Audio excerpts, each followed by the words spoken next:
அனைவருக்கும் என்னுடைய அன்பான வணக்கங்கள்.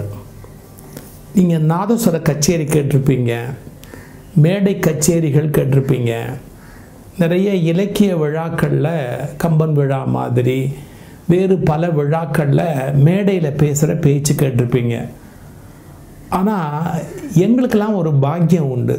என்ன தெரியுமா? மேடைக்கு பின்னால் அப்படின்னு சொல்லலாம், விழா முடிஞ்சதுக்கப்புறம் ஒரு கச்சேரி நடக்கும். நீங்கள் அதை ஒன்றே தப்பாக நினச்சிடாதீங்க. அந்த மாதிரியான கச்சேரி நான் சொல்லலை. ஒரு கம்பன் விழா முடிஞ்சதுன்னு வச்சுக்கோங்களேன், நாங்கள்லாம் அப்போல்லாம் வரிசையாக ஒரு பாய் மெத்தை கொடுப்பாங்க, ஒரு ஹாலில் படுத்துக்குவோம். பெரிய பெரிய மனிதர்கள், வாகீச கலாநிதி கிவாஜா, பேராசிரியர் ஆசா ஞான சம்பந்தம், ஜெயண்ட்ஸ் கம்பனில் பேசுகிறதுல காக்கு கோதன்ராம கவுண்டர், இப்படி பல பெரியவங்கள்லாம் அப்படி படுத்துக்கிட்டு எல்லாம் ரங்கநாதர் மாதிரி ஏதாவது பேசிக்கிட்டு இருப்பாங்க. அன்றைக்கி விழாவில் நடந்தது, அதில் நிறைய சென்சார் பண்ண வேண்டியதெல்லாம் கூட இருக்கும். எதுக்கு சொல்ல வரேன், அந்த கச்சேரி ரொம்ப பிரமாதமாக இருக்கும். நிறைய தகவல் சொல்லுவாங்க.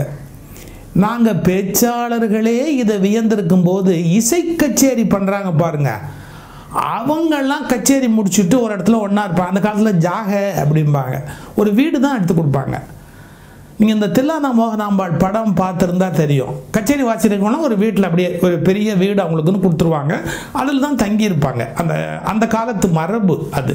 இப்போ மாதிரி ஹோட்டலில் ரூம் போடுறது, அந்த நேரத்துக்கு வர்றது, அதனால் அப்போ ஒரு குடும்பம் மாதிரி எல்லாம் ஒரே வீட்டில் தங்கியிருப்பாங்க. சமையல் சாப்பாடு அதெல்லாம் ரொம்ப ஜோராக இருக்கும். இந்த மாதிரி இசைக்கலைஞர்கள் தங்கி இருக்கிற போது நடக்கிற சம்பவங்கள் இருக்கு பாருங்க, ரொம்ப ருச்சியானது. சில பேர் அதை எழுதியிருக்கிறாங்க, சில பேர் அதை குறித்து வச்சுருக்கிறாங்க, ஒவ்வொருத்தரும் ஒவ்வொரு மாதிரி. எனக்கு ஒரு அதிர்ஷ்டம் என்னன்னு கேட்டிங்கன்னா, இசையில் ஒரு நல்ல ஜாம்பவான் அண்ணன் வலையப்பட்டி அவர்கள், உங்களுக்கு தெரியும், தமிழ் சக்கரவர்த்தி. அவங்க எப்போவாது திடீர்னு தொலைபேசியில் அழைச்சி பேசுவாங்க. தனியாக அவர்தனம்தான், இன்னும் தனியாக வருதணும். ஒரு மணி நேரம்னாலும் அவங்க சொல்லிக்கிட்டே இருப்பேன், நான் கேட்டுக்கிட்டே இருப்பேன். நான் ஊரில் 10 பேர்கிட்ட பேசுகிறவன், ஆனால் எங்கிட்ட அவங்க ஆரம்பித்தாங்கன்னா அவங்க 1 மணி நேரம் பேசுவாங்க, கொட்டுவாங்க. அவ்வளோ விஷயம், அவ்வளவு ஞானம், அவ்வளவு செய்திகள். ஏன்னா வாழ்க்கை அப்படி, பயணம் எல்லாம்.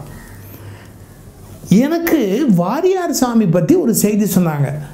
வாரியாருடைய நுட்பமான அறிவு எப்பேற்பட்ட அறிவு அப்படிங்கிறதுக்கு ஒரு முறை வலையப்பட்டி அவர்கள் ஒரு அழகான செய்தி சொன்னாங்க. உங்களோட பங்கிட்டுக்கிறேனே.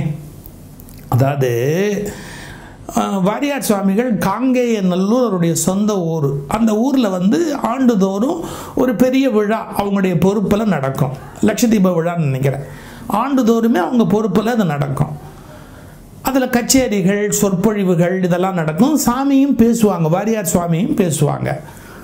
அதில் பல முறை வலையப்பட்டியை தவுலுக்கு அழைச்சிருக்கிறாங்க, அவங்க அங்கே வாசிக்கிறதுக்கு.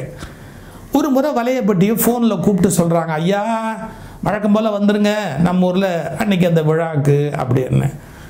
அப்போ அவருக்கு ஒரு சிக்கல், சாமி மன்னிக்கணும், அன்றைக்கி காலையில் ஒரு கச்சேரியில் எங்கேயோ ஒரு ஊர் சொல்லி அந்த ஊரில் நான் வாசிக்கிறேனே, நான் அந்த கச்சேரி அங்கே முடிச்சுட்டு அதுக்கப்புறமா காரில் புறப்பட்டு இங்கே வரதுக்கு லேட்டாகிருமே, அப்போது சுவாமி புறப்பாட்டுக்கெல்லாம் லேட்டாகிருமே, நான் வாசிக்கிறதுக்கு தாமதமாகுமே சாமி, நான் எப்படி வர முடியும் அப்படின்னு வலையப்பட்டி சொல்லியிருக்கிறார். வாரியார் சாமி ஒரே வார்த்தை, காலையில் கச்சேரி முடிங்க, கார் உங்களுக்கு தயாராக இருக்கும், அப்புறம் நீங்கள் ஏறி வாங்க, நீங்கள் குளிச்சு எல்லாம் அதுக்கப்புறமா நம்ம மற்ற கச்சேரி வச்சுக்கலாம், ஒன்றும் கட்டு போல, நீங்கள் வந்ததுக்கப்புறம் மேடையில் உங்கள் கச்சேரி வச்சுக்கலாம் வாங்க அப்படின்ட்டு. காலையில் அந்த கல்யாணத்தை முடிச்சுட்டு அதுக்கப்புறம் வலையப்பட்டி காரில் புறப்பட்டு காங்கேய நல்லூருக்கு வந்துட்டாங்க. வாரியார் சாமி பேசிக்கிட்டு இருக்கிறாங்க, 5000 கணக்காக ஜனங்க உட்காந்துருக்கிறாங்க. இப்போ உடனே அவங்க பேசி முடித்து வலையப்பட்டி கச்சேரின உடனே சரியாக இருக்காது, பயணம் பண்ணி வந்திருக்காரு. அதுக்காக அவர் இப்படி கூப்பிட்டு, நீங்கள் போய் நல்ல ஓய்வெடுத்து குளித்து நல்ல சிற்றுண்டியெல்லாம் சாப்பிட்டு கொஞ்சம் வரலாங்கிறத ஜாட காட்டுங்க, அது வரைக்கும் நான் பேசிக்கிட்டு இருக்கிறேன். ஏன்னா அவர் ஒரு கடல், வாரியார் ஒரு கடல், அதனால் அது வரைக்கும் நான் பேசிக்கிட்டு இருக்கிறேன், நீங்கள் போய் எல்லாம் தயாராகி வாங்க அப்படி. அங்கேருந்து அவர் வந்துட்டார். உடனே குளிச்சு டிஃபன்லாம் சாப்பிட்டுட்டு கரெக்டாக மேடைக்கு எப்படி வரணுமோ அப்படி வந்துட்டார். வாரியார் ஆரம்பிக்கிறார் பாருங்கள். இப்போ தவில் கச்சேரி வலையப்பட்டியோடது, நாதஸ்வரமும் இருக்குது, அப்போ கூட யார் வாச்சான்னு எனக்கு நினைவில் இல்லை. வலையப்பட்டி அண்ணன் சொன்னாங்க, எனக்கு நினைவில் இல்லை. வாரியாருடைய அறிவு நுட்பம் பாருங்க. இதுவும் ஒரு தோல் கருவி, இனிமே நீங்க கேட்க போறதும் ஒரு தோல் கருவி. இந்த மனுஷனை சொல்றார், இதுவும் ஒரு தோல் கருவி. தோலால் தானே மூடி இருக்கு, இவ்வளவு நேரம் இசை தானே எழுப்புச்சு, இப்போ இதுவும் தாளம் தானே போட்டுது. இது தோல் கருவி, ஆனா இது உயிருள்ள தோல் கருவி. மனிதனுக்கு ஒரு இலக்கணம் சொல்றார் பாருங்க, இது உயிருள்ள தோல் கருவி. இதனுடைய இசையை நீங்க கேட்டீங்க, தாளத்தை கேட்டீங்க. இப்ப அடுத்து வலையப்பட்டி வரப்போறாரு. எப்படி ஒரு அறிமுகம் பாருங்க. இது உயிருள்ள தோல் கருவி, அதை கேட்டீங்களா? இப்ப தோல் கருவிக்கு உயிர் கொடுக்கிறவர் வரப்போறாரு. என்ன அறிமுகம், என்ன அறிமுகம்.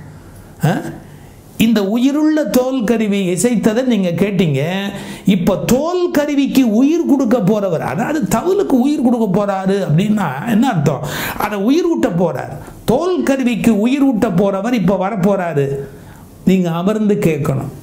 இப்ப சாமி பேசி முடிச்சிட்டு ஒரு சின்ன சின்ன தேவைகள் கூட இருக்காது இல்ல, அப்படியே உட்கார்ந்திருந்து வலையப்பட்டினுடைய மிக நீண்ட கச்சேரியை கேட்டு அனுபவிச்சாரு அப்படின்னு கண்ணீர் மல்க வலையப்பட்டி அவர்கள் வாரியாருடைய பெருமையை சொன்னார். உண்மையிலேயே இந்த சங்கீத கச்சேரியெல்லாம் பண்ணுறாங்க பாருங்க, அவங்களுக்குள்ள குறும்பு இருக்கும், கிண்டல் இருக்கும், ஒருத்தர் சிக்கலில் மாட்டி விடுற வேலை இருக்கும். இது என்ன தாளம்னு கூட வாசிக்கிறவரை அந்த தாளத்தை பிடிக்கிறதுக்கு வித்தை காட்டுவாங்க. தமிழ்நாட்டில் ஒரு பிரபலமான வித்வான் இருக்கார், நான் பேர் சொல்லக்கூடாது. அவர் என்ன பண்ணுவார் தெரியுங்களா? வேஷ்டிக்கு உள்ள கையை கொடுத்துக்கிட்டு தாளம் போடுவார். சாதாரணமாக தாளம் போடுறவங்க அப்படி வெளியில தான் தெரியும்படியாக தாளம் போடுவாங்க. ஆனால் அவர் என்ன பண்ணுவார், ராகம் பாடிக்கிட்டு தன்னோட வேஷ்டிக்கு உள்ள தொடையில் தாளம் போடும்போது வேஷ்டிக்கு உள்ள அப்படி மேலே அப்படி மூடிட்டு கையை உள்ள தாளம் போடுவார். ஏன்? பக்கவாத்தியம் வாசிக்கிறார் பாருங்க, தாளவாத்தியம். அவர் திணறணும், தாளத்தை பிடிக்கிறதுக்கு அவர் திணறணும். இப்படி ஒவ்வொரு காலகட்டத்தில் ஒவ்வொருவருடைய இசை மேதமை. நான் ஒரு புத்தகம் படித்தேன், திரு நீலன் அவர்கள் எழுதின சிரிக்கவும் சிந்திக்கவும் அப்படின்னு ஒரு புக்கு. அந்த காலகட்டத்தில் இசை சக்கரவர்த்திகளாக மேடையில் கொடிகட்டி பறந்தவங்க நாதஸ்வர உலகத்தில் திருவாவடுதுறை ராஜரத்னம் பிள்ளை அவர்கள். அதாவது ஸ்வரம் வாசிக்கணும் அப்படின்னா ராஜரத்னம் பிள்ளை தான், அவருக்கு மேலே இன்னொருத்தர் இல்லை அப்படிங்கிற மாதிரி. அப்போ லயம் அதுக்கு யாருன்னா தவுல் மீனாட்சி சுந்தரம் பிள்ளை. அதாவது இவர் ஸ்வரம், அவர் லயம், மாதா பிதா மாதிரி அப்படி ஒரு சிறப்போட இசைக்கு வாழ்ந்து காட்டிய பெருமைக்குரியவர்கள். நம்முடைய லயத்திற்குனே வாழ்ந்த பெருமைக்குரியவர்கள் மீனாட்சி சுந்தரம் பிள்ளை, தவுல் சக்கரவர்த்தி. அவர் வீட்டில் கல்யாணம், அப்படின்னு சொன்னால் அவருக்கு சண்முக வடிவேல்னு மகன். அதனால அவருடைய வீட்டு கல்யாணம் நீடாமங்கலத்தில் நடக்குது, ரொம்ப பிரம்மாண்டமாக நடக்குது. முதல் நாள் மாலையிலேருந்து இசை நிகழ்ச்சி ஆரம்பம் ஆயிடுச்சு.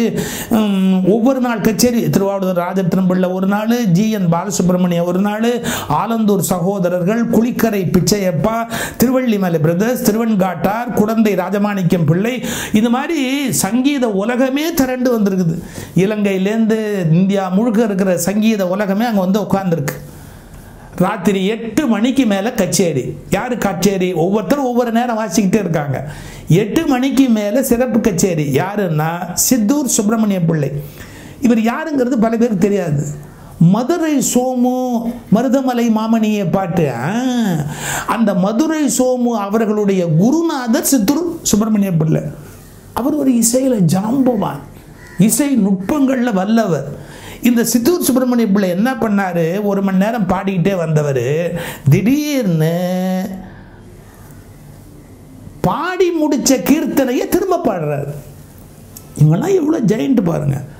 ஏற்கனவே பாடி முடிச்ச கீர்த்தனையை திரும்ப பாடுறாரு, வேற மாதிரி பாடுறாரு. இது வரைக்கும் அந்த கீர்த்தனையை எல்லாரும் எப்படி பாடுவாங்களோ அதே மாதிரி பாடாம எவ்வளவு ஆற்றல் பாருங்க. பாடி முடிச்ச கீர்த்தனையை திரும்ப அப்படியே வேற மாதிரி பாடுறாரு. இப்போ இவர் பாட ஆரம்பிச்ச உடனே கூட தாளம் எல்லாம் வரணும் இல்லை, அவங்களுக்கு பிடிபடலை. தாளம் எப்படி வந்து சேர்க்கறது அப்படின்னு அவங்களுக்கு பிடிபடலை. அந்த காலத்தில் இந்த மாதிரிலாம் வித்தை காட்டுவாங்க, அப்படியே திணற விடுவாங்க. இந்த நேரத்தில் சமையல் அறையில் கல்யாணத்துக்கு சமையல் சாப்பாடு மேற்பார்வை பார்த்துக்கிட்டு இருக்கிறாரு மீனாட்சி சுந்தரம் பிள்ளை. அவர் தானே தாளத்தில் சக்கரவர்த்தி. இங்கே கச்சேரி போகுது, பாட்டு போகுது, வயலின் மட்டும் சும்மா இழுக்கிறாரு, தாளம் அவரை பிடிக்க முடியல அப்படிங்கிறத சமையல் கட்டில் காது இங்கே இருக்கு பாருங்க. அதான் அந்த சங்கீதம். அப்படியே அங்கேருந்து கவனித்தவர் சமையலில் எல்லா வேலையும் பாருங்க பாட்டு ஓடியாந்து அங்கேருந்து அந்த தாளத்தை எப்படி பிடிக்கணும் அப்படின்னு தாளம் கணக்கு போட்டு அந்த தாளம் வாசிக்கிறார் பாருங்க. அவருக்கு தாளத்தை எப்படி பிடிக்கணும் அப்படிங்கிறத மீனாட்சி சுந்தரம் பிள்ளை சொல்லிக் கொடுக்குறாரு. சித்தூர் சுப்பிரமணிய பிள்ளை ஒரு ஜெயண்ட் அப்படின்னா இவர் மீனாட்சி சுந்தரம் பிள்ளை அவர் ஒரு ஜெயண்ட் தாளத்தில். இது வரைக்கும் பாடிக்கிட்டே இருந்த சித்தூர் சுப்பிரமணிய பிள்ளை பாட்டை நிறுத்திட்டு இதுக்குத்தான் என்ன இதை பிடிக்கிறதுக்கு அவர் வரணும். தெரியுதா? தாளத்தில் சக்கரவர்த்தின்னு ஏன் அவருக்கு பட்டம் கொடுத்தாங்க அப்படின்னு புரியுதா? அவரோட பெருமை என்னன்னு இப்போ தெரியுதா? அவர் வீட்டு கல்யாணத்துக்கு நாங்கள் எல்லாரும் வந்து ஏன் உட்கார்ந்துருக்குறோம்னு உங்களுக்கு தெரியணும் இல்லை? இந்த தாளம் மற்ற யாராலையும் பிடிக்க முடியல, ஆனால் அவரோடைய அது பிடிச்சிட்டாருல்ல தாளத்தை. அதனால தான் அவர் தாளத்தில் சக்கரவர்த்தி அப்படின்னு மனம் திறந்து சித்தூர் சுப்பிரமணிய பிள்ளை பாராட்டுறார். உடனே அங்கே இருந்த எல்லா வித்வான்களும் அவரை பாராட்ட ஆரம்பித்தாங்க.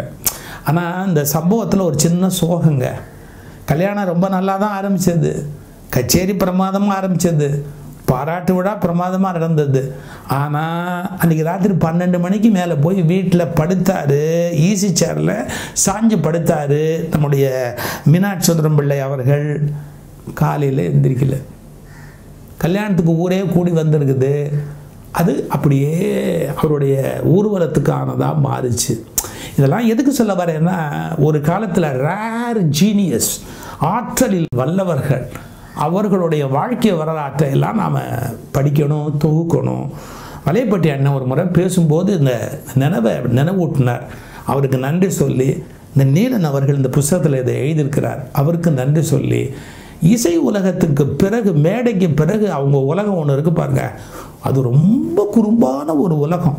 அது பற்றிய தகவல்களை எல்லாம் முடிஞ்ச வரைக்கும் தொகுத்தோம்னா ரொம்ப ரொம்ப ரொம்ப ரொம்ப சுவையாக இருக்கும். சமயத்தில் கச்சேரியை விட சுவையாக இருக்கும்.